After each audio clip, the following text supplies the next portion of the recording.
Hello and welcome to This Date in History, also known as TDH. This show is all about the events that occurred to date in years past, both recognized by actual historians, but mainly things that we personally find intriguing enough for us to bring to you. The sources of this information come from the smart device application Today in History, pardon me. What happened today in history? Historical calendar, And and the website onthisday.com. for links to those sources, the music, and anything else potentially interesting, check the underbar in the description below. Anyway, I am Xander. I am Scott. And today is Freya's Day, also known as Friday, the 2nd of September, 2022. So it's 9/2/2/2222. There's something like that. Another day for today in history, rolling on and on, baby. Yep. Keeping it going. Yep. So why don't you start? We have a really old one here. Wow. 44 BC, Queen Cleopatra, the 7th of Egypt, declares her son Cicerone co-ruler of Ptolemy, the 15th of Caesar. Yeah. If I read that right. Yeah, you did. Ptolemy, something like that. Because Ptolemy actually, because the Ptolemistic dynasty and all this stuff was actually put in there. Well, not put in there, but it manifested after Alexander the Great died because he had conquered that land, and he said, on his deathbed, my nation goes to the strongest. So that created a huge political divide. So all of his top, best generals, there's 5 of them.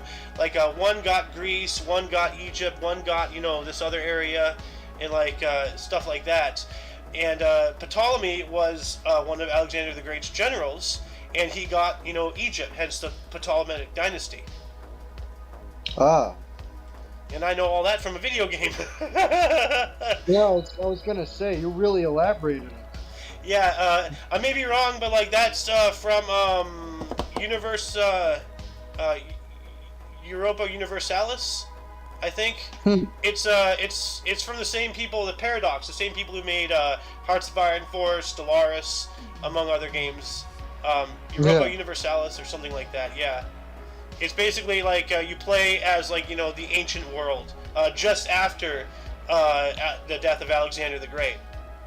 So you can play as the Thracians and shit. I don't know. It was crazy. It's a fun game. Yeah. Anyway, I'm sorry for eating into the time. I just pulled a major Alice right there. Also 44 BC. The first of Caesaro's Philippic's oratorical attacks on Mark Antony. He will make 14 of them over the next several months. Dang, so he's basically well, actually, let me look this up, because oratorical, it sounds like he's they're on the Senate having a hearing. The orator as attacker. Oh, Cicero's political personae. But what does this mean? What is oratorical speech? An oration is defined as a short narrative speech given for a specific audience or event. An oration can include formal speeches such as eulogies, graduation speeches, and inaugural addresses. However, an oratorical piece can also include short toasts at a wedding or retirement party. So essentially, he was using that that platform as an attack. So talking shit essentially. Yeah. So, man, that's rude. That it is. I gotta learn more about this. This is definitely interesting stuff. It is. Man, you're stuck in the BC, aren't you? Guess so. Wait, did it go back? No, BC goes from it's reverse. So it goes from greater to smaller because it's coming like negative numbers. -1, -2, -3, and then you go on the other side of the spectrum and it starts counting up instead of down. Yeah, because BC, I forget, because AD is Anno Domini or something. I thought AD stood for after death because BC is before Christ, although we have BCE before Common Era to get the religious aspect out of it, but still. Yeah, that's what I normally know it as. I've seen it called Anno Domini, though, or something like that. I think but that's yeah, the actual, yeah. But yeah, BC would be before Christ. Yeah. Okay. So, 31 BC, Battle of Actium, decisive naval battle that effectively ends the Roman Republic. Octavian's forces defeat those under Mark Antony and Cleopatra off the west coast of Greece. Dang. So poor Mark Pretty Anthony. significant day. Pretty What? significant day in history. That is. Well, I mean, like, that's 10, 11, 12, like 13 years. Yeah, 13 years to the day after Cicero started talking shit at him, at an oratorical. Then Octavian, Mark Antony lost to Octavian. Hmm. And like and they were Roman. So Cicero and Mark Antony are both Roman. So Mark Antony lost to an outside force, ending the Roman Republic. So maybe that shit talk was justified. So does this have anything to do with ships being a naval battle? Yeah. That's what I figured. Just to clarify, if I'm reading this right, yeah. So naval battle would be on the ocean with some ships. Yes, like the Navy, boats, and everything. Right. Even though, like in the future, the UNSC, United Nations Space Command, and stuff like that, for the Halo universe at least, like that's still the Navy, even though they're in ships and everything. I mean, like Star Trek, that's still the Navy. Like they use fleets, and naval terminologies and everything. So they go from the water to space. Yep. Moving on up, finally getting out of BC and doing a pretty significant time jump here into 1192, Sultan Saladin and King Richard the Lionheart of England signed the treaty over Jerusalem at the end of the Third Crusade. Why does Saladin look like some kind of wizard? Hold on. Sorry. Okay. Wow, that is some picture. Yeah, we got one with all the armor on and that really like. The regal crown helmet thing. Yeah, that's what I was trying to say. Yeah. And then you have like Tim the Enchanter over here. Yeah, exactly. Oh my god, dude, his hat looks like what Blackbeard did with his beard. Like he lit his beard on fire and stuff during battles. Mhm. Yeah. That must have smelled. Yeah. Like what he did is like he dipped his beard in like candle wax or something, and then like rolled them. So like he had like this I don't know, repetitive pigtails of a beard, and then he lit them all on fire while like sword fighting and everything. So he had a flaming head. It was crazy. It's like a beard torch. Yeah. That's so cool. Moving on up into 1537, King Christian III published Ordinance on the Danish Church. That doesn't sound good. What was that ordinance? I don't know. That sounds military. Yeah. So maybe a cannon. Why is there a cannon on a church? And then 1666, the Great Fire of London began at 2 in the morning in Pudding Lane. Pudding Lane? 80% of London was destroyed. Eesh. Damn, look at that Lord. picture. Yeah. Wow. Well, they didn't have probably like firefighters back then, so I don't know what they were going to do. And back then, everything was also like wood and all that stuff, so... Yeah. And this was before, like, like not just firefighters, but like, building codes, regulations, everything. Like, it's things like this that created all this. I really hope that wasn't caused by like a lit cigarette or something, because that would be... Let's see.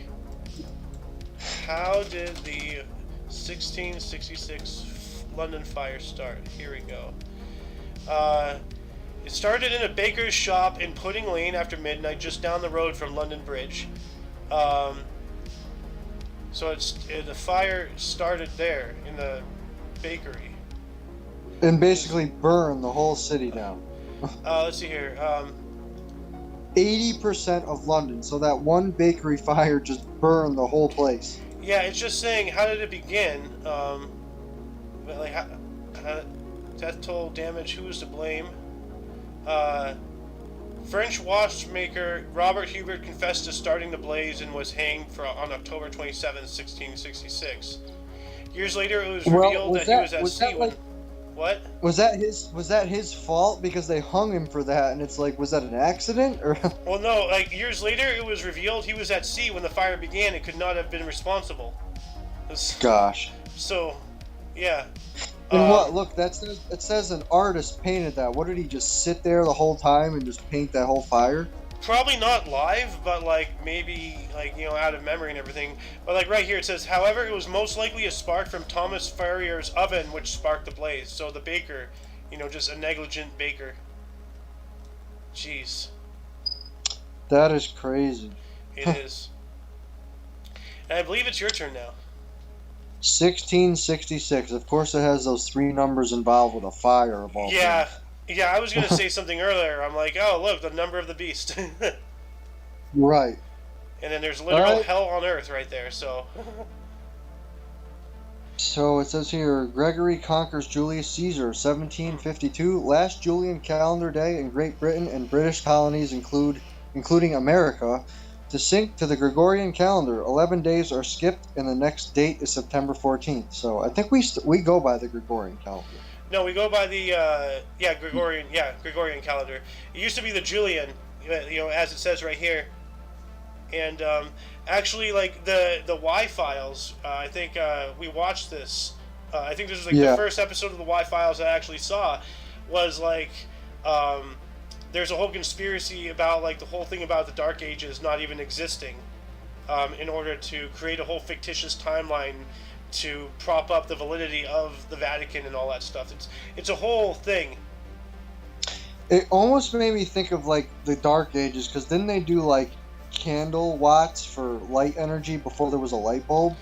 Yeah, they're doing candle power. We read something not too long ago. It was like 100 some odd thousand candle power, and then that's why we went to like watts and such, because like, candle power is such a small power that you're going to need a large number to explain something like a light bulb today. So just switch the numbers to make it smaller, essentially. Exactly. It's a nerf. Yep. They nerfed it. Yeah, it became obsolete. Yep. You have another one here in 1792. So, the French Revolution, 1792, September massacres of the French Revolution in Paris. Rampaging mobs slaughter 3 Roman Catholic bishops, more than 200 priests, and prisoners believed to be royalist sympathizers. Ouch. Holy crap. Yeah, that's crazy. Yeah. Is it just me, or like is this guy's hair like trying to escape his head? Was that all religious related? Like yes. they just took out all these people. No, this is all religious related. Like they were getting rid of the Catholics because I think they had their own religion or something, so they were trying to get rid of like the Catholic oppressors, the Catholic colonizers. So they killed 3 Roman Catholic bishops, over 200 priests, and then royalist sympathizers, so people like loyal to the crown and all that stuff. Who the crown during this time was not in a good position. So. I feel like that kind of happens nowadays, except they can't just go out and kill everybody. It's like. Yeah, no, they just go out and cancel them and deplatform them and smear them all over the internet and make them a pariah. Exactly. Which is a fate worse than death. When they kill you, that's it, done. Over with. But they do all this stuff, and this is shit that you just gotta live with. So. Yep. Sucks. History is repeating itself in a different format. In a worse way. Yeah. So. Yeah. Anyway, you have another one here. Speaking of French. I don't know why I thought, but it also says in 1796, Jews of the Netherlands are emancipated. Huh. So, emancipating mean they were kind of free? Well, what is the definition of emancipation? Well, actually, because that's like something that I know of a younger person can emancipate themselves from their parents before they're 18. If you know what I'm saying. Put this link in the underbar real quick. There you go. And then let's see here. In 1796 and 1834, the Netherlands granted the Jews equal rights with Gentiles. Napoleon freed the Jews in areas he conquered in Europe outside France. Greece granted equal rights to Jews in 1830. So this is Well, like what? equal rights. So like this is not emancipation like the alleviation of slavery, but like kind of akin to what you're saying. They can emancipate themselves from their parents. That means that they can become independent. So Right. they can be recognized as an independent adult rather than a child living under the care of a parent or a caretaker or something. Lucky for Napoleon. Yeah, Napoleon. No, like Napoleon was awesome. Like he did so much good and such. Because that's why everybody hated him, because like he was a beacon of hope and prosperity to the rest of Europe, and like he did things that all the other world leaders in that area either would not or could not do. Yeah. Because Napoleon had the power of the people. The people are the power. Always. They always have been. They always will be. No matter what time period, no matter what government, if you're living under a king, under an emperor, under a fascist, under a president, no matter what, the people are always the power. True.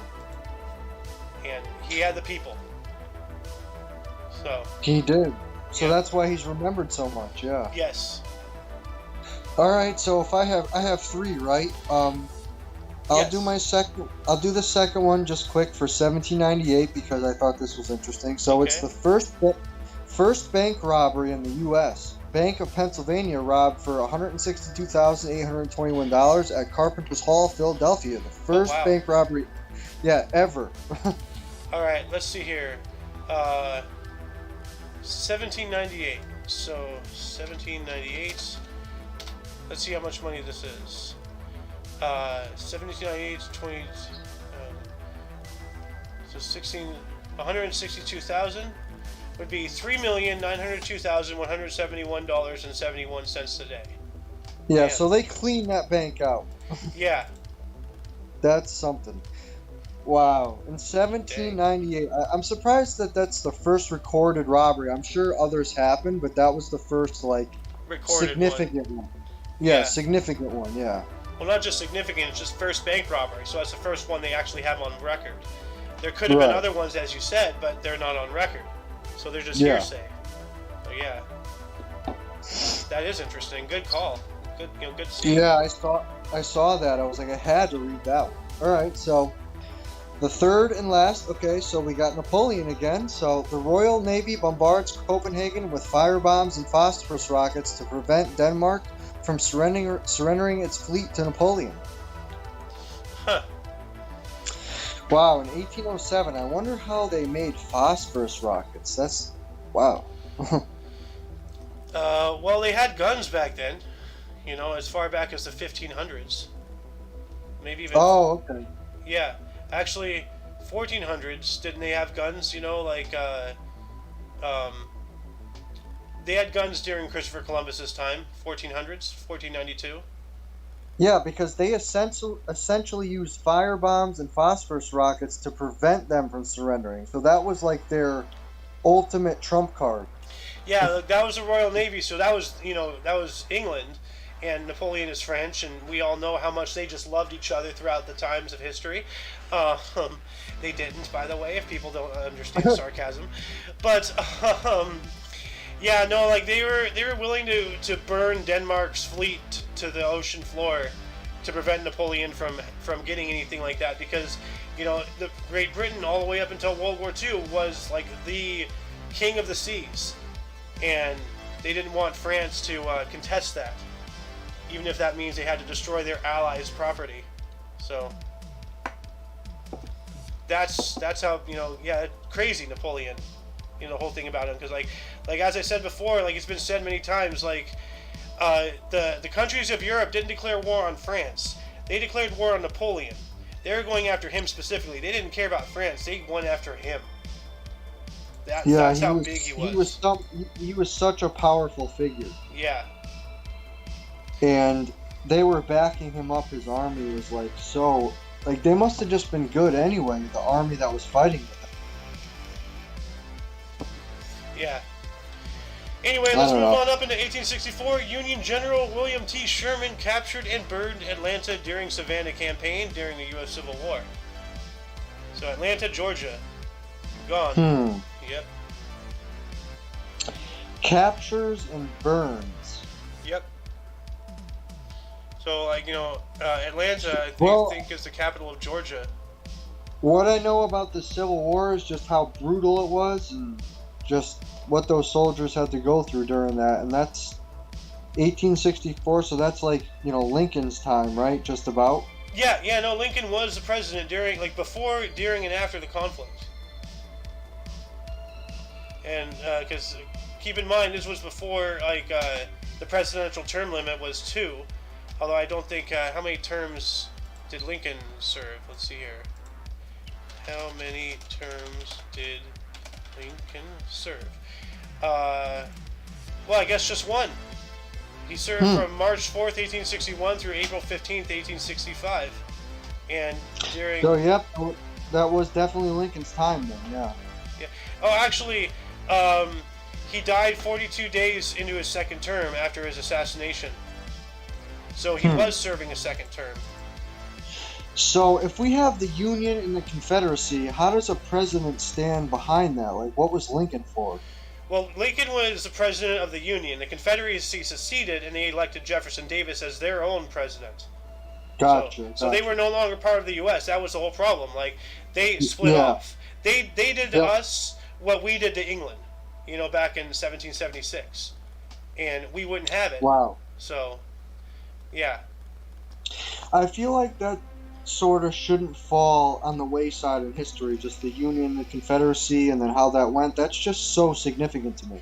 Dude, it was literally brother versus brother, and I mean literally, families were split and they fought each other, they killed each other. It was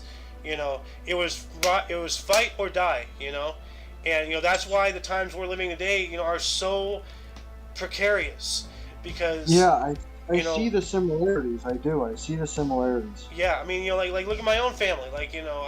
Half of my family doesn't like me because I don't support one side, and the other half doesn't like me because I don't support the other side. I don't support either side, and because of that, it's so much divisiveness because I'm not agreeing with them. Therefore, I'm an enemy. It doesn't matter what side, Yep. It's just madness.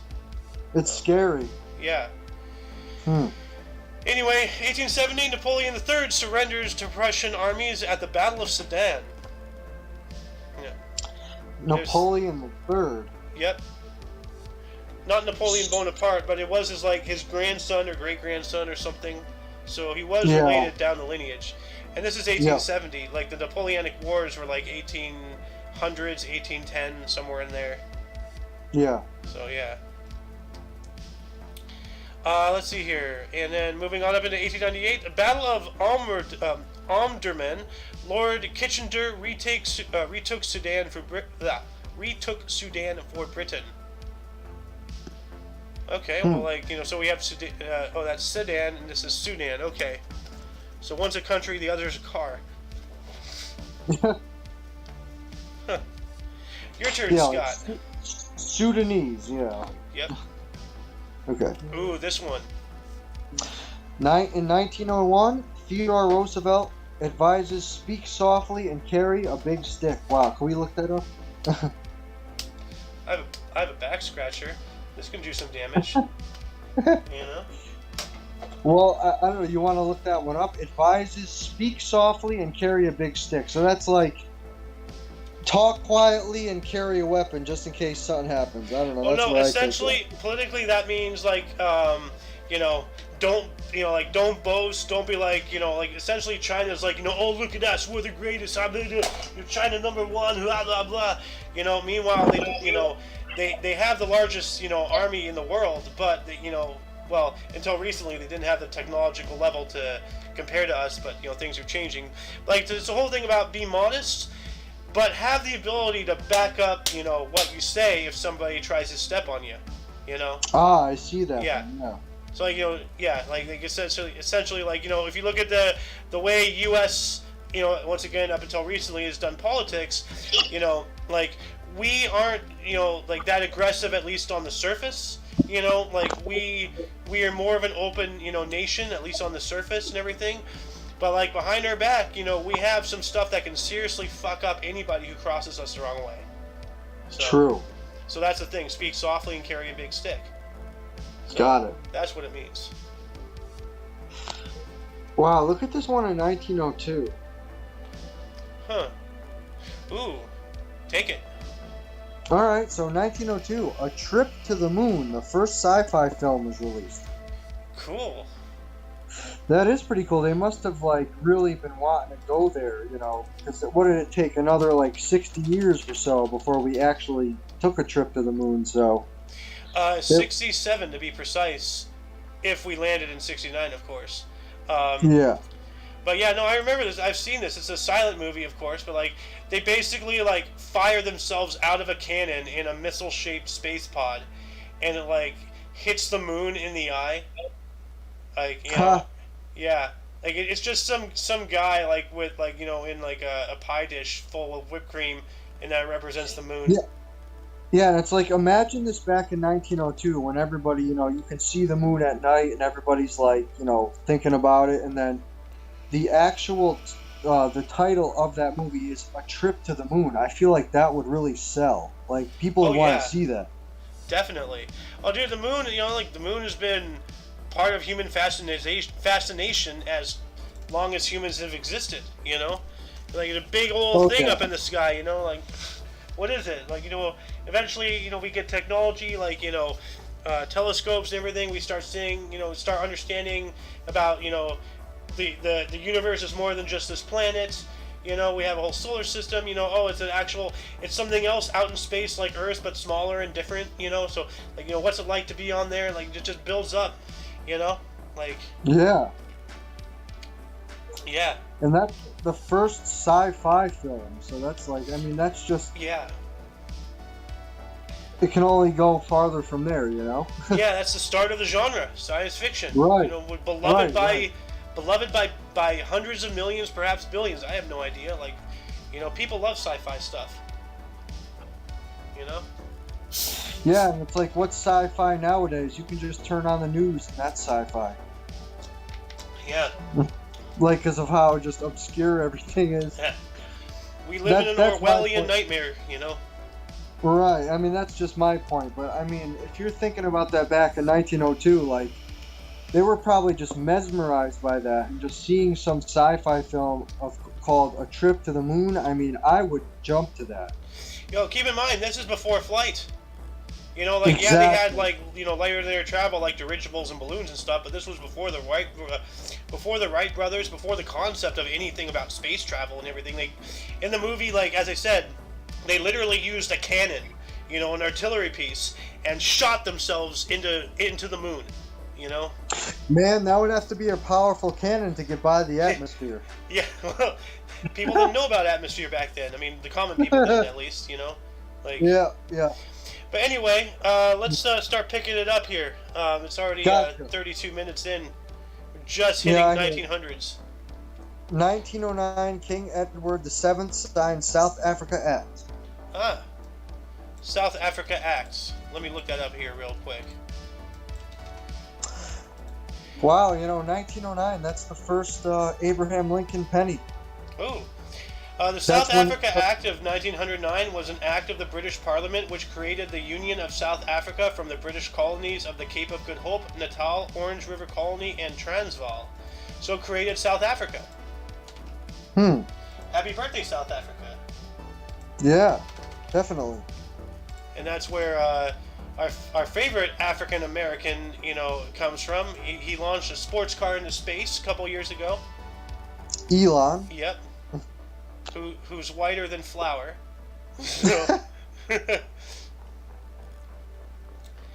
And let's see. Take 1931 here. Alrighty. 1931, Bing Crosby makes his solo radio debut. Ooh. I've heard that name, Bing Crosby. Dad would probably know a lot more. But. Probably. Yeah. Moving on up into 1937, the film The Prisoner of Zenda, based on the novel and play by Anthony Hope, starring Ronald Colman, Madeline Carroll, and Douglas Fairbanks Jr., was released. Someone's here. It is the Sohead. Ah. 1940 PGA Championship Men's Golf, Hershey Country Club. Byron Nelson won his first PGA Championship, defeating Sam Snead, one up by the in the Monday 36-hole final. Wow, Sam Snead, he was very popular. His picture even looks like he's disappointed that he lost. And we got some of the 40s I was going to say, because 42, the German troops enter Stalingrad. Ah. So that seemed to stick out to me. Let's see here. When was the Battle of Stalingrad? Yo, Sohen, is your phone right next to a speaker? I'm hearing a hum constantly here. Yeah, I hear it too. The Battle of Stalingrad was from July 17th, 1942 through February 2nd, 1943. So, yeah, this is during it. This is not the start of it at all, but yeah. So this is when they're actually like in city limits. So that's interesting. Yeah. Oh, man. I don't know if you're still looking up that, but there's one in 1944 really fast if you want to read it, or I'll read it. I'm just curious about this one if you want, after we get by the Stalingrad You're talking one. about the George Bush one? Yeah. Yeah, 1944, future U.S. President George Herbert Walker Bush bailed from a burning plane during a mission in the Pacific. Yeah, I believe that's true, because I believe FDR, not FDR, Kennedy, wasn't he also pilot? Wasn't there also one of our presidents was on on that sinking ship or involved in that sinking ship? Yeah, I think so. And did they was he captured, or did they save him? I forget. I don't remember. Was George H.W. Bush a POW? Was George H.W. Bush a POW? Let's see here. What did George Bush... Okay, let's see here. Did the Japanese eat POWs in World War II? What? Why is that a question? Yes, believe it or not, that's true. I believe it. I was just wondering why that's a question when I'm looking up something involving our former president. Right. Then again, I was asking about POWs, so yeah. But yeah, his squadron was attacked by Japanese anti-aircraft guns. He was forced to bail out over the ocean. His squadron was conducting a bombing mission on a Japanese installation on one of the islands. Two of the crew members died during the attack. Okay, so after floating on a raft for 4 hours, the submarine crew fished a safe but exhausted Bush out of the water. So he got picked up. Yeah. All right, so that answers that question. All right, so we can move on. But I thought that was pretty interesting. How about you, Xander? That was. Definitely. I knew about it. I just didn't know that was today. It's good that you have your eyes peeled on this. I'm just focused on the highlighted ones, but I've been trying to pay more attention to the non-highlighted ones, a little bit more recently. Yeah, just I pick and choose ones that just stand out to me. I know we're on a time thing, but if there's something that really catches my eye, I'll let you know. Yeah. Anyway, 1945, Ho Chi Minh declared Vietnam independent from France. This is a national day. Because, as I said before, France at this time, in 1945, that's South Vietnam. No, he's from North Vietnam, Ho Chi Minh. Oh. No. Well, France used to own Vietnam, but no, this is after France was liberated. But during World War II, France as a nation didn't exist. So, why should their colonies, behave? So that's what the only reason I say this is because there's some Vietnam medals with actually Ho Chi Minh's name on it. Well, yeah, South Vietnam medals from the war. Right. Huh. Well, I know Ho Chi Minh was north because the Viet Cong, the guerrilla fighters, they went into Cambodia along the Ho Chi Minh Trail. Oh, right. So, I believe you. I do. I mean, it would take too much time to look all this up, but I mean, that name, Ho Chi Minh, that stood out to me. Well, he was president of Vietnam He was the first president of Vietnam. You know, like right here is declaring Vietnam independent from France. Um, but like, you know what? Like the only reason I can think of is because Vietnam was just one nation, and then there's like a split or something, and the U.S. got France was trying to reassert their dominance over Vietnam, and then they kept getting kicked to the curb, and then we got involved in everything. And actually, the first U.S. casualty was like some sergeant or whatever who thought it would be a good idea to yell at the North Vietnamese, the NVA, the North Vietnamese Army, in French. It's like, what the fuck do you think is going to happen? So yeah. So I see that. Yeah.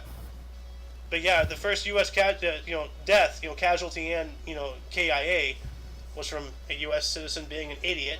What a surprise! Yeah. I see Sohan on camera. Mr. Sohan, do you want to take us up on the second 1945? BJ Day. Yes. BJ Day. Victory in Japan. Okay. 1945 BJ Day. Formal surrender of Japanese aboard USS Missouri marks the end of World War II. Japanese State, September 1st in the U.S. Alright, yep, so this is the official end of the Second World War, which is kind of funny, because very much like the First World War, which started and ended on the same exact calendar date, but just 4 years apart or something like that. World War II started in September 1st, 1939, and then right here, September 1st, 1945, so 6 years, same date. Isn't that weird? Yeah. Also, 1946, American golfer Ben Hogan wins the Golden State Open at California Country Club in Los Angeles. His third consecutive PGA event and 11th title of the season. Second time that year, he wins 3 straight tournaments. Dang. So second time that year. So he's won 6 tournaments now. That's incredible. In 1946, Jawaharlal Nehru forms government in India. Wow. Jawaharlal. Yep. Not as cool of a name though as Kanan Banana, who was the first president of Zimbabwe. But this guy was the first prime minister of India. Mr. Scott, your turn. 1949, The Third Man, directed by Carol Reed, starring Joseph Cotton, Alida Valli, and Orson Welles, is released in the UK for Academy Awards Best Cinematography of 1950. Nice. Wow. That's probably a young Orson Welles. Yeah, Orson Welles. Let's see, when was he born? He was born in 1915. So 1949, he was like 20-something, 30, somewhere in there. What's 49 minus 15? Let's see here. 49 minus 15 equals 34. So wow, he was younger than me. Ha! I'm a loser. You still have a chance though, Scott. You still have a chance. I still have a chance. Yeah, to be as big as him by his age, Maybe, hopefully, possibly. You have 5 years. Yeah. Alright, well, I'll hope for the best. 1959, U.S. President Eisenhower arrives in Paris. Nice. To do what? Probably political things. Well, yeah. Yeah. That's pretty interesting, though, because Eisenhower, he was the supreme commander over all Allied forces in World War II. So this would be like... I wonder if this is like the first time he's been in Paris since wartime, Probably. That's probably why they say he arrived in Paris. They didn't say he arrived in Paris for the second time. Or it was probably the first time. Yeah. That's something interesting to look up. If we had the time. Yeah, we're getting 45 minutes in, so... Yep. You have another one here. Baseball, look at that. 1962, St. Louis first baseman Stan Musial's records hit... St. Louis first baseman Stan Musial's records His 3,416th hit in Cards' 4-3 loss versus New York Mets overtakes Tris Speaker into second place behind Ty Cobb on the MLB all-time list, Nice. making his way up into the Hall of Fame. Making my way Records. downtown, walking back. Yeah, but like I said, 3,516th hit. That's That's a lot of that's hits. serious stuff. Yeah, that's serious stuff. Yeah. You have another one, right? Yeah, one more. So, 1963, Alabama Governor George Wallace prevents integration of Tuskegee High School. Ooh, that's not good. Yeah, he's a segregationalist, so he wanted to keep the blacks and whites separate. So that's why he prevented the integration. Got it. Alabama. I know someone in Alabama. I don't. Yeah, you do. Well, I don't know. Or wait, no, never mind. I got Alabama and Louisiana confused. Yeah. Damn. Well, I get Wisconsin and Minneapolis or Minnesota confused. So I'm just stupid. Yeah. Don't listen to me. I'm just an idiot. Mr. Sohan, what happened in 1965? 1965, Cubs slugger Ernie Banks hits his MLB 400th career home run off Kurt Simmons in Chicago 5-3 win versus St. Louis at Wrigley Field. Simmons also gave up Willie Mays' 400th home run in 1963. Dang.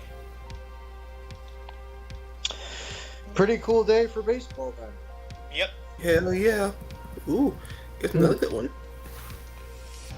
1966, Joe Auger returns the opening kickoff 95 yards for a Miami touchdown in the Dolphins' first ever NFL regular season game. Oakland Raiders go on to win 23-14 at the Orange Bowl before 26,776 fans. Dang. NFL coach and sportscaster John Madden. Hey. You coach. Football. And of course, John Madden. They made a lot of video games after him. All the NFL games for a while were Madden. Yeah, Madden this, Madden that, and very much like the FIFA games. It's the same game, just with slightly more polished graphics, slightly better thing. It's like the video game version of the iPhone. You know, it's the same Kind shit. of. Yeah. You know, here we go, Mr. Sohan.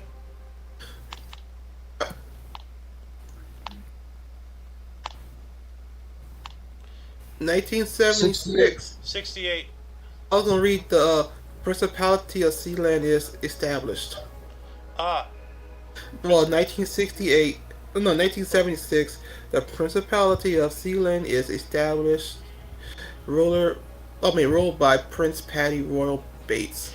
I remember that. I think that's the one where they went onto a decommissioned offshore oil platform, and because it was like an international water, no, it was in, I think it was in territorial waters, but they still established it as a nation. And I think at one point they even they even went to the UN seeking to be viewed as a sovereign state, because they're out there doing like a whole bunch of illegal things. And then I think it was France or Italy, I don't know. I think it was somewhere in Europe, but like the government went in there, shut it down, used military force, and then demolished the structure. So that happened way back in '67. That's pretty crazy. Damn. Then you have a '68 here. In 1968, Jerry Lewis' third muscular dystrophy telethon. Dang. I wonder how many Jerry Lewis. How many telethons did he do? He did a lot.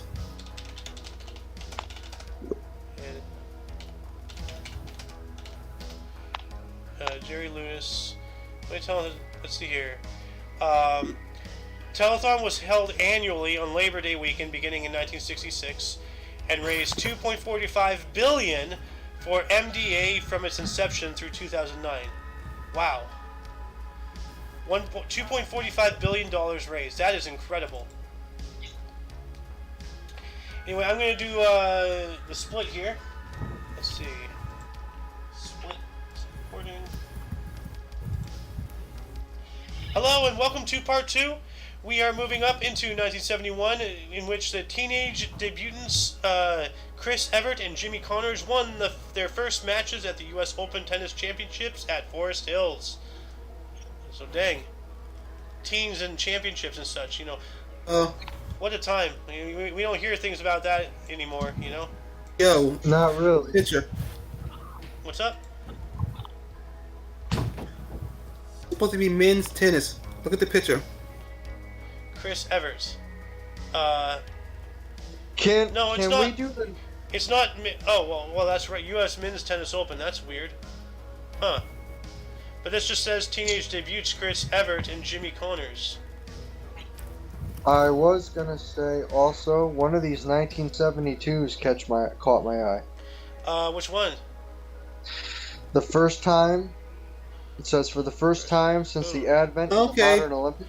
1972, for the first time since the advent of the modern Olympics in 1896, a non-American won the pole vault gold medal. East German Wolfgang Nordwig cleared 5.5 meters at the Munich Games. Huh. Okay, he's now Christine Evert now. I was thinking, like, did he get a sex change? You know, like, so he did. So that explains that. And that is interesting. So since 1896, the U.S. has had a domination on the pole vault until 1972. So that's roughly 80 years. Yeah, 80 plus years. Yeah. Yeah, that's crazy. Well, at least he's not trying to go against women. True that. 1972, Rod Stewart's first #1 hit single in the UK, "You Wear It Well."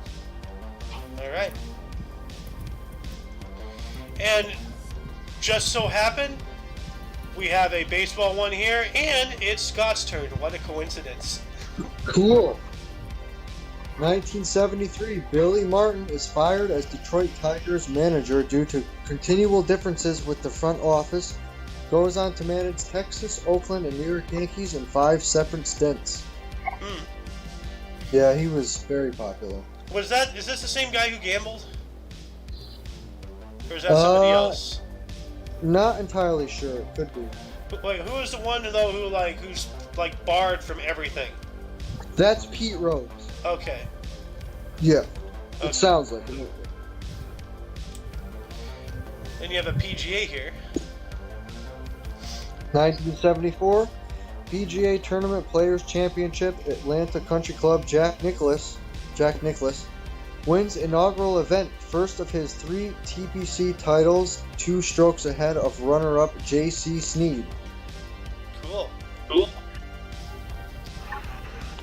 Then 74 as well. 1974, U.S. President Gerald Ford signs Employee Retirement Income Security Act. What is that? Let me look that up here. Let's see here. The Employee Retirement Income Security Act of 1974 is a U.S. federal tax and labor law that established minimum standards for pension plans in private industry. It contains rules on the federal income tax effects of transactions associated with employee benefit plans. All right, I vaguely kind of understand that, but all I got was political jargon. 1977 sports history is pretty crazy. Go for it. So, 1977, one of the great anticlimaxes in sport, 43-year-old transsexual Renee Richards, who fought for over a year for right to play in the major event, is beaten 6-1 and 6-4 by Wimbledon champion Virginia Wade at the US Open. I mean, yeah, people are probably going to laugh that she got defeated, but hey, she got her chance, and that's what she wanted. So, right. I applaud that. So compared to what's happening now. yeah, now it's just ridiculous.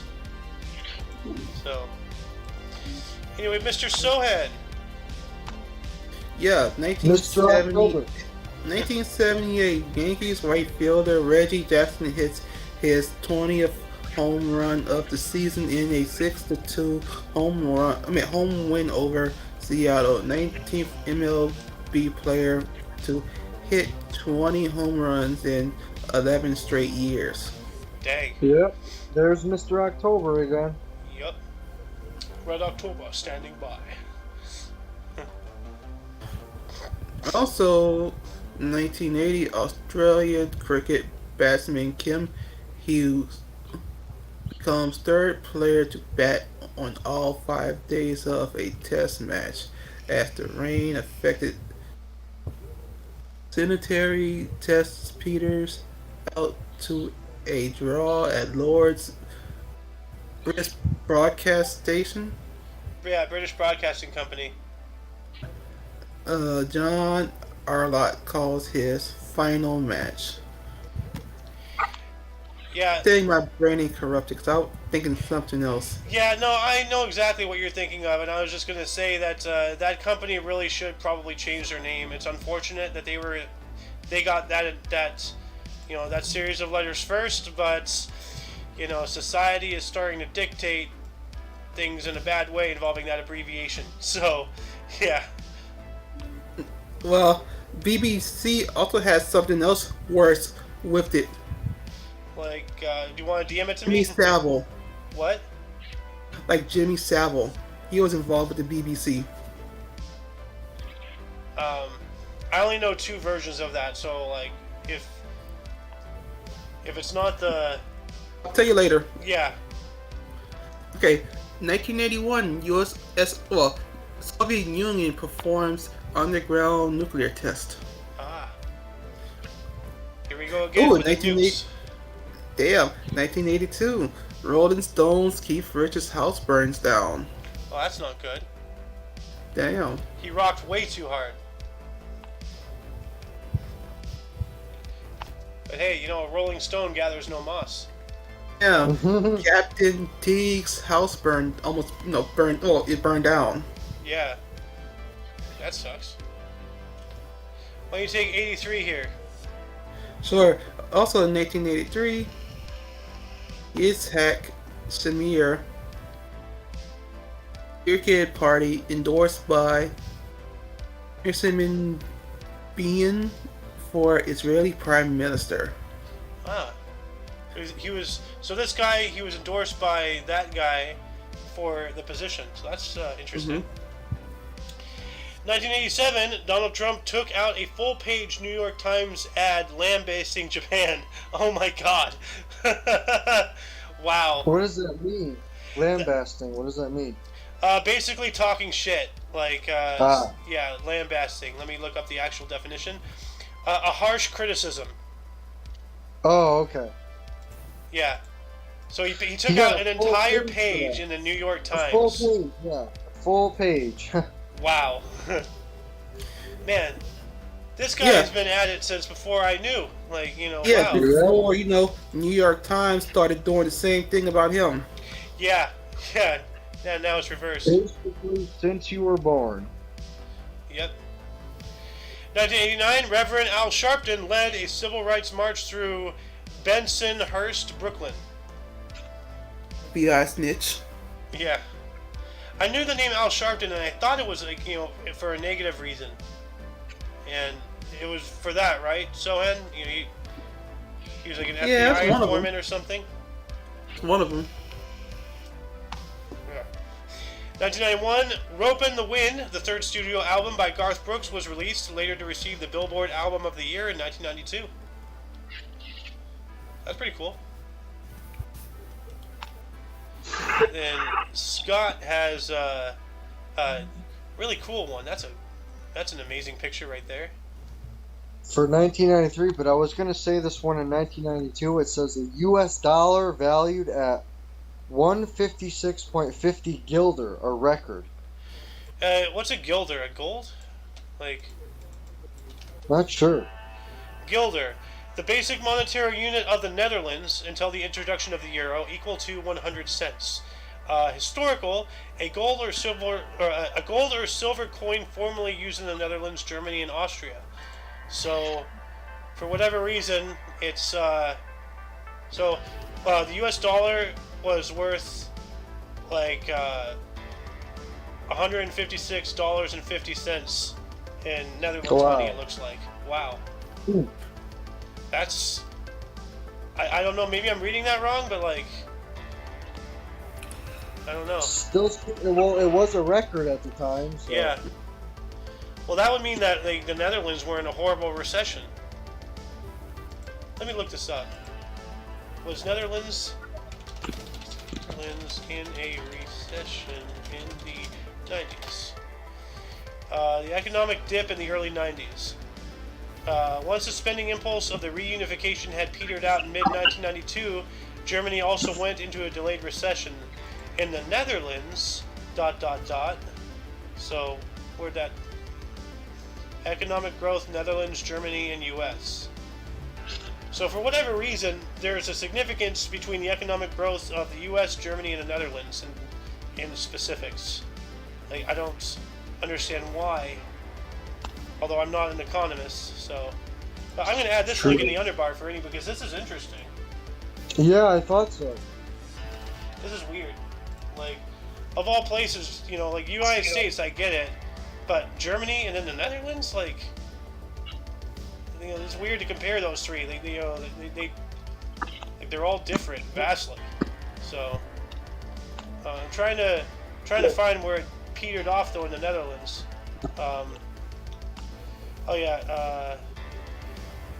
Let's see here. Well, I'm not going to continue reading this. I'm just going to keep that tab open. But that's interesting. Anyway, yeah, Scott, go ahead. Also, 1993, Central African Republic ex-emperor Jean Bedel Bokassa freed. Ah, so it sounds like they had their former emperor like in prison, so like a revolt or something. Also, 1994, Spanish road cyclist Miguel Indurain sets UCI hour world record distance of 53.04 kilometers in Bordeaux, France. Yeah. Someone gets a boxing one here. Oh, good. Boxer? In 1995, British boxer Frank Bruno beats American champion Oliver McCall in a unanimous 12-round point decision in London for the WBC heavyweight title. Ah. What does WBC even stand for? WBC. Maybe welterweight? I forget. Let's see here. I don't know. World Boxing Council. Okay. And you have two more here, Sohead. Let's see. Let me go down here. 95. Oh, I'm going to jump in here real quick. 1995, Southern California began using the new area code 562. Huh, why is that? Well, because of population. And actually, out here in Orange County, because of population, we actually, I remember this was like 20 years ago or so. It was not too long ago, but a decent amount of time ago. We split area codes. Well, not area code, but it's zip codes. So in areas that used to have the same zip code as me, now they're different by one number. It was pretty wild. So. You know, I apologize, but look, in 1996, we have another Jerry Lewis muscular dystrophy televised. Oh, how much did it raise? Again, another one. How much did it raise? 49,200,000. Damn. That's a lot of money. God, Jesus. It is. Yeah. Also, 1996, Museum of Contemporary Art of Iteroni Mech, designed by Oscar Niemeyer, inaugurated in Nitro Brazil. Ah, Oscar Niemeyer, kind of like the Yes. other company, but Also in I'm gonna do these two 98s. In go for it. 1998, Swiss Air Flight 111 crashes near Peggy's Cove, Nova Scotia. All 229 passengers on board are killed. Not just passengers, people, the crew included. Well, people, yeah. Yeah. Wow, that sucks. yep. Also in 1998, the International Criminal Tribunal for Rwanda finds Jean-Paul Akiesi, the former mayor of a small town in Rwanda, guilty of 9 counts of genocide. Holy crap! Oh my god. 9 counts. Of genocide. Gosh. Woo! That guy is fucked. Wow. I'll say. Well, going from Wow. insanity, well, from one insanity form to another, 365 days later, in 1999, Being John Malkovich premiered, directed by Spike Jonze, starring John Cusack and Cameron Diaz. The bad guy himself, John Malkovich. Yep. It's my head, Schwartz. Mm-hmm. I'll see you in court. Like, what the? Oh my god. Moving on up into 2001, German Ferrari driver Michael Schumacher won the Belgian Grand Prix at Circuit de Spa Francorchamps for his record 52nd F1 Grand Prix victory. Nice. 52nd. A lot of victories right there. Oh, and I see a golden lion, but I'm going to ignore the golden lion. 2015, U.S. President Barack Obama became the first president to visit the Arctic Circle at Kotzebue, Alaska. Well, that's interesting. Hey, you missed another one. Another one? 2015, Earth's why tree. did you visit there? But okay. 2015, Earth's trees number over 3 trillion, according to a study in Nature by Thomas Crowther of Yale University. Dang, that's a lot of trees. Yeah. Well, let's see here. What's the tree population today? Earth's tree population 2022. How many trees are in the world right now? Let's see here. As it loads. Let's see here. I'll just, here we go. 7 billion. Wait, that doesn't sound right. So it's going up. No, that's billion, not trillion. Well, then it's going down. Yeah, that's alarming. No, that's not right. It says here, it's at 3.04 trillion trees. 422 trees for every person on the planet. So 7 billion trees is not the right number. They think they mean humans, but there's still over 3 trillion trees, so that's good. It hasn't gone down. If you go from trillion to single-digit billions, that's a massive reduction. Like, Well, they always Oh, yeah. chopping down trees to do shit with, you know. yeah, but think about it. 1 trillion is 1,000 billion. So that's that's almost 3,000 billion trees gone. But that number's not right. So Also, thank the Amazon for burning. that too. Yeah. Whose turn was it? I don't know, but I think we're up to 2019. We are at 2019. Scott, why don't you just... Actually, I'll just finish this off here, and then you can start on first. 2019, British Prime Minister Boris Johnson threatened a snap general election if rebel MPs passed a bill against no-deal Brexit. Well, that's a fascist move right there. Okay.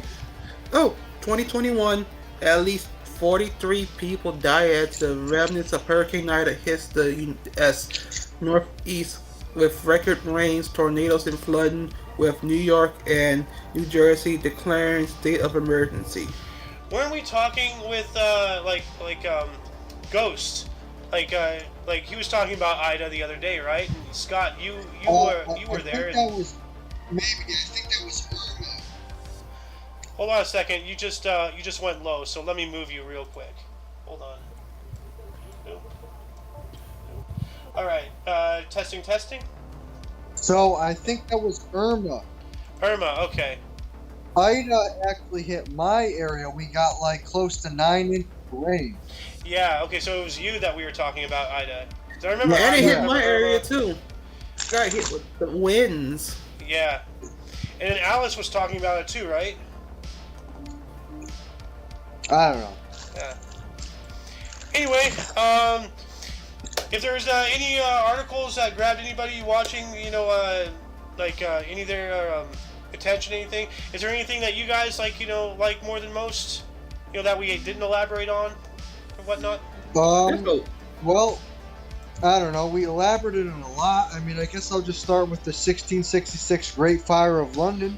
Yeah, with a coincidental number of the beast right there. Right, with 80% of London destroyed. Yeah.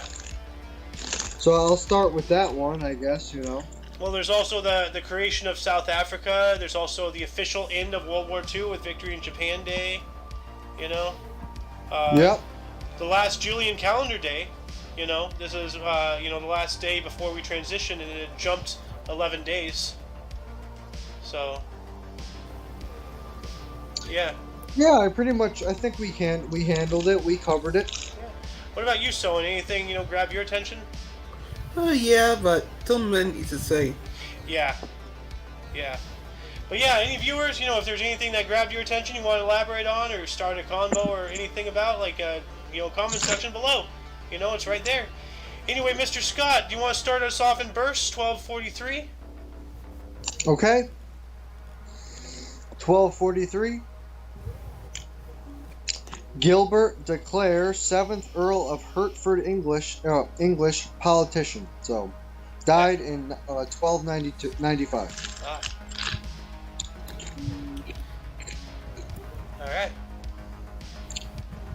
Just a politician, I guess, from Just, way back when. A random ass politician. Here's an interesting one in 1766, if you want that. Oh yeah, that's a good year. Yeah, it is. Yep.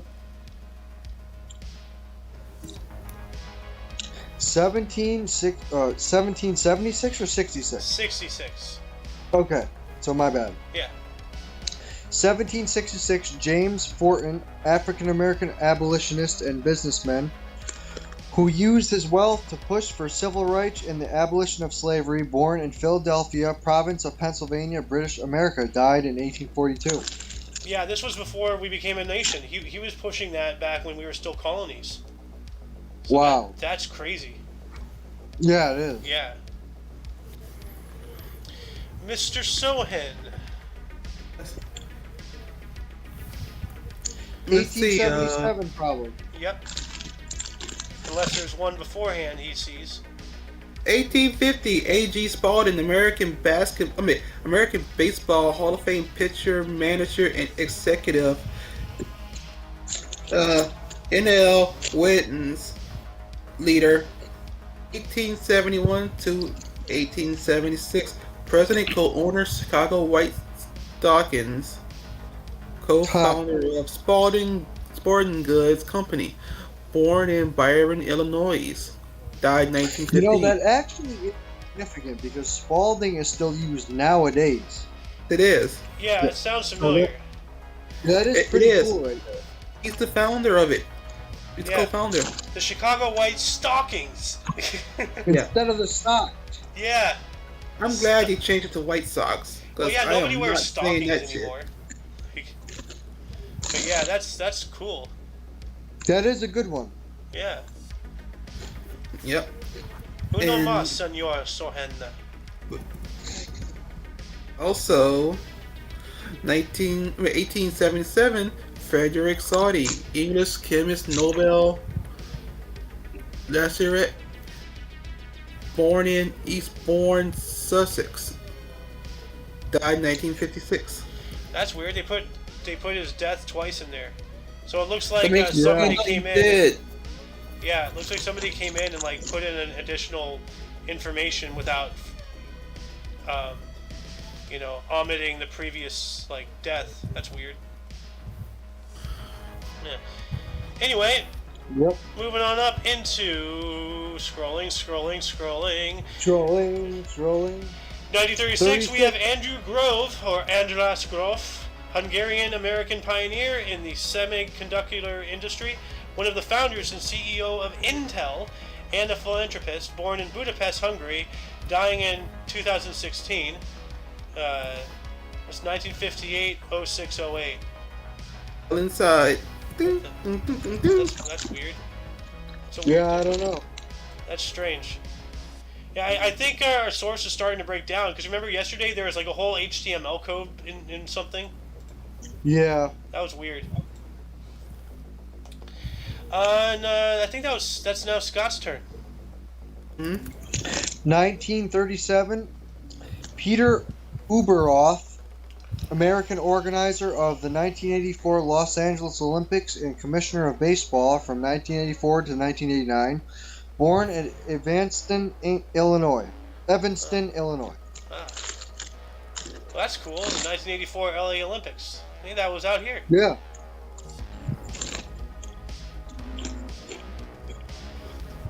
Okay. Yes. What are you munching on, by the way? Yeah, I apologize for the noise. Oh no, it's making me hungry.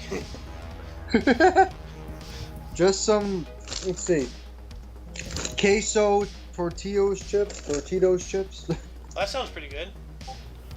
Yep, it's getting me by right now, but 1952, Jimmy Connors, American tennis player, 8-time Grand Slam winner, 109 titles overall, born in Belleville, Illinois. Dude, look at his face. It's like he's so like so focused. We have Ahmed Shah Massoud, born on this date in 1953. He was an Afghan political and military leader who fought the Soviet Union and led the Northern Alliance against the Taliban, born in Bazarak, Panjshir, Afghanistan, dying in 2001. Dang. Wow. Yeah, Right that's right. as the Afghan war was starting, he died. Yeah.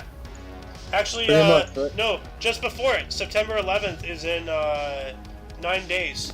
So 9 days before Wow. the towers, and like I think we didn't actually invade Iraq until 2003. So it took a couple years, but we declared war on him and all that stuff. Yeah. Or actually, a war on terror. And for whatever reason, we entered Iraq, which had nothing to do with Al Qaeda or Bin Laden, but okay, you know. Anyway, oh, whoa, it's you, Scott. 1964, Keanu Reeves, Canadian actor, Bill and Ted's Excellent Adventure, The Matrix, as well as like recently the SpongeBob movie. What else was he in? John Wick. Excellent. Most excellent. He's a rock bassist for Dogstar, and he was born in Beirut, Lebanon. What? Born in Beirut? I didn't know that. What the heck? Oh, that's inaccurate. It is? He was born 1564. 1564? Oh, yeah, that's right. I know exactly what you're talking about. That old painting with Keanu. Like, yeah, he's immortal. So, Yep. yeah. I'm also immortal then. I know. But yeah, You are. I can't believe he's born in Lebanon. Yeah, that's pretty amazing. Born in Beirut, Lebanon, he's a Canadian. And he is, like, just breathtaking. You know? You all are breathtaking. Now, please leave. I need to breathe. I can't. I'm suffocating. They had another good one in 1956. Tony Alva, American skateboarder. Where? 1956? 1957. 67? 57. 57. Go for it. Yeah, 1957. Tony Alva, American skateboarder. I don't know who that is. Me either. It was one of the people from they made a movie about Lords of Dogtown. Oh. Yeah, but I feel like people get confused on what type of skateboard that is, because if you know, they have very different skateboards going through time, right? This is the Z Boys, pretty much. Oh. Interesting. He made a whole movie about them. Oh, this is the old type of skateboard where they just slapped a surfboard onto a couple of trucks. That's Yep. what I thought. I That's see. exactly what I It- thought. Yep. That's the start of it. Yeah. Yeah, I see it right here. Anyway, Scott, it's your turn. What? It's your turn. 1965, Lennox Lewis, British-Canadian boxer of the Olympic gold super heavyweight 1988, undisputed world heavyweight champion of 1999, born in London, England. One of the few So- people to beat Mike Tyson. Exactly, that's what I was thinking. Right. Yes, I saw somebody quote Mike Tyson earlier today in No. Discord. He was like the second guy. I think Buster Douglas was the first guy. Yes. Breathe. Yeah, I got some chips stuck on my throat. Don't die on camera. That's bad for ratings. I don't think Trying rating to it talk, any and I better. got stuff in my throat. Actually, guys, good for ratings. Sohan, while Scott's busy dying, can you take 1966 here? With pleasure. 1966, Salma Hayek, a Mexican-American actress, Desperado Frida, born in Tlaxcala, Mexico. Ah. I'm alive. Oh God, he's there. See who else? Anyway, Well, kind of ironically, we're moving on into the death section now. And Scott, why don't you start us off? Take the first two. all right. As I'm alive and well. 1490 BC. Let's see. Oh my gosh. Phidippetes, Greek hero and inspiration for the modern marathon after he ran from Marathon to Athens to announce Greek victory in the Battle of Marathon, dies at around 40. Yeah, this guy, he as I'm gonna say legend. I'm not sure this might be the fact. As it says here, this is how the marathon, started. Like he ran from Marathon to Athens. Just went because like there was some battle Yep. going on and such. I think with the Peloponnesians or maybe with the what are the other people? The Xerxes people. Like what are they? The Persians. Something. But he got there and he's like Nike, which means victory. And then he just dropped dead. That's So- unfortunate. Yeah. Actually, let me see here. It dies September 2nd, 490 B. Oh, yeah, well, we're in deaths. So, yeah. Yeah, here we Yep. go. He is said to have run from Marathon to Athens in under 36 hours to deliver news of a military victory against the Persians. It was the Persians.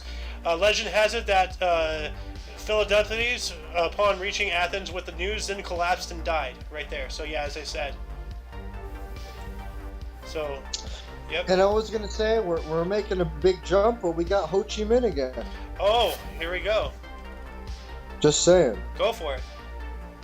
1969, Ho Chi Minh or Nguyen Sinh Chun or Kun, whatever, Vietnamese communist, revolutionary, and president of North Vietnam from 1956 to 1969, dies at 79 of heart failure. And you're right, he was North Vietnam. My bad. Yep. Ooh. Gotcha. Because I know he was the first president of Vietnam, and then that's when they became communist, and then, then the Ho Chi Minh Trail. Well, yeah, that reminds me, you were talking about his name being on the South Vietnam medals. That would make sense because at one point that was under his control. So they probably hadn't replaced those medals and were just using those. Ah, Sohan, wow. I'll have to show you later then. Yeah. 1973, J.R.R. Tolkien, British author, The Hobbit and The Lord of the Rings, dies of an ulcer at 81. Wow, of an ulcer. Really? Yeah. I mean, That's unbelievable. Yep. I mean, this man created an entire world, so I mean, stress is immeasurable. Yeah, I was gonna say he must have suffered because if you die from an ulcer, I didn't even know you can die from that. I mean, I guess it's just You his can. advanced age. Yeah. Well, what age was he anyway? 81. 81. Yeah. Okay. Huh. Mm-hmm. And you have one more, Mr. Sohen. 2001. Sohen.